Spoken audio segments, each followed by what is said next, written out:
আপনি কি জানেন পুরীর জগন্নাথ দেবের মূর্তির ভেতরে আছে এমন এক বস্তু যার স্বরূপ আজও কেউ জানে না?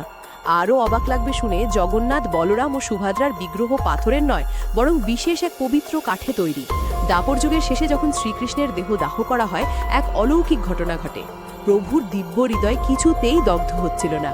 দেবতারা উদ্বিগ্ন, প্রভুর এই অংশ তো চিরকাল রক্ষা করতে হবে। ঠিক তখনই সেই দিব্য হৃদয় ঢেউয়ের সঙ্গে ভেসে আসে পুরী উপকূলে। পুরীর রাজা ইন্দ্রদুম্ন সেই অলৌকিক দিব্য ব্রহ্মকে দেবদারু কাঠের খণ্ডের ভেতরে সযত্নে স্থাপন করে তৈরি হয় জগন্নাথ, বলরাম ও সুভদ্রার কাষ্ঠমূর্তি।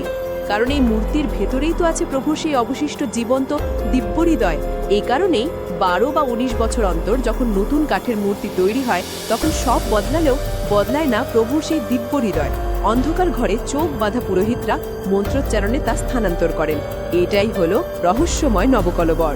সবচেয়ে বড় রহস্য কি, এই ব্রহ্মবস্তুর আসল রূপ আজও কেউ জানে না।